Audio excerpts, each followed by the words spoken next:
আসসালামু আলাইকুম, কেমন আছেন সবাই? আজকে লাউ শাক রান্না করব। তো যারা যারা ভিডিওটা দেখতেছেন অবশ্যই পুরোটা ভিডিও দেখবেন। আর অনেক দিন হয় লাউ গাছ লাগাইছি, তো এতদিনে লাউ খেয়ে বিরক্ত হয়ে যাওয়ার কথা, কিন্তু লাউ ধরে না। এই জন্য আজকে গাছ কাটা খাইয়া ফেলবো। তো চলেন যাই লাউ শাক কাটি। এই যে লাউ শাক,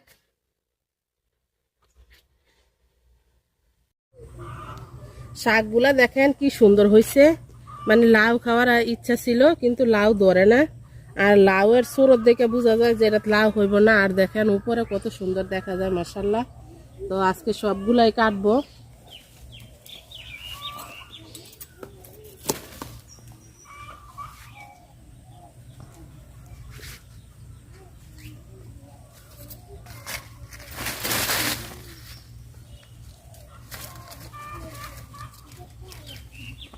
কাটা যায় না।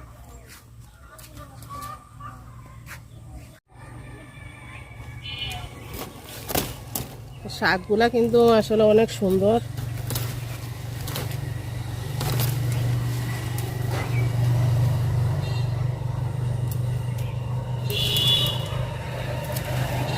তো ওই পাশেও লাগাইছি লাউ শাক। দেখেন কাটতে অনেক কষ্ট লাগছে শাকগুলা, কিন্তু কিছু করার নাই, লাউ ধরে না। অনেক সুন্দর শাকগুলা দেখতে।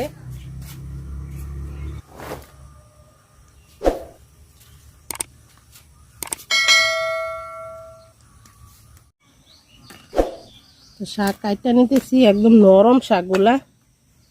আসলে কি আর বলবো, দেখেন কাটতে খুবই মায়া লাগছে, অনেক লাউ ধরতো।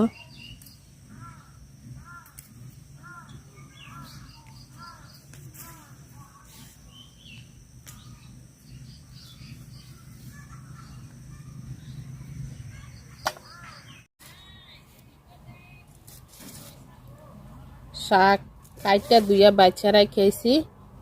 তো এখন মরিচ আর পেঁয়াজ রসুন কাটটা নেই, কারণ শাক আজকে মশলা একটু বেশি। তো এই জন্য বড় সাইজের 2টা রসুন নিচ্ছি আর 3টা পেঁয়াজ নিচ্ছি।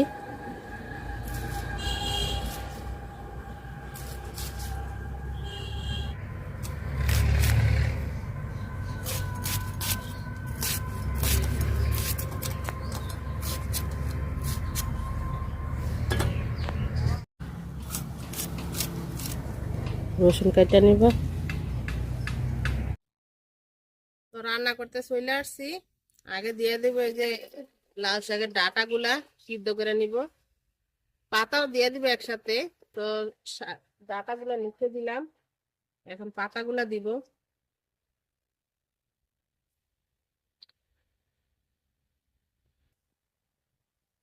আর পাতার সাথে আমি কাঁচা মরিচ দিয়ে দিব, কারণ মরিচটা সিদ্ধ হোক পাতার সাথে।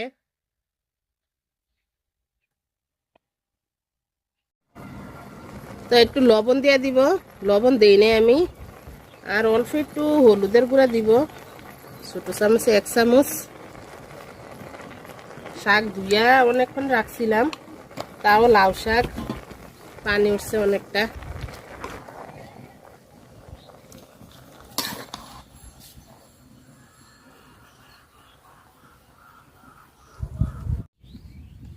তো শাক সিদ্ধ করে নামাই নিছি। এই পাতিলে আমি তেল দিয়ে দিব, শাক বাগার দিয়ে দিব।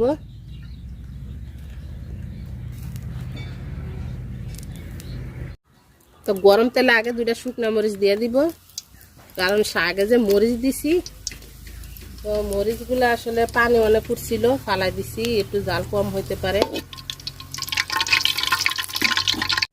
তো মরিচটা আমার কালো হয়ে গেছে, এখন দিয়ে দিব রসুন রসুন কুচি আর পেঁয়াজ কুচি একসাথে দিয়ে দিব আমি।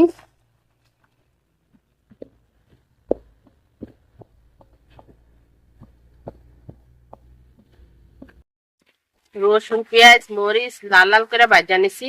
তো এখন শাকটা আমি দিয়ে দিব, এই যে সিদ্ধ করে রাখছিলাম শাক।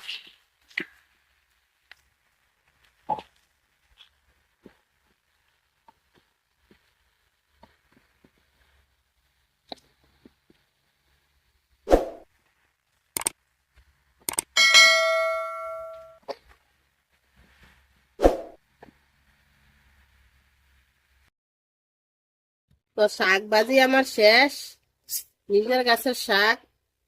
আসলে অনেক লাউ খাইতে পারতাম, কিন্তু গাছটা শাকের গাছ, এটা লাউয়ের গাছ না। তো যারা যারা এতক্ষণ ধরে ভিডিওটা দেখছেন সবাই অসংখ্য অসংখ্য ধন্যবাদ। তো ভিডিওটা যদি একটু ভালো লাগে অবশ্যই পাশে থাকবেন।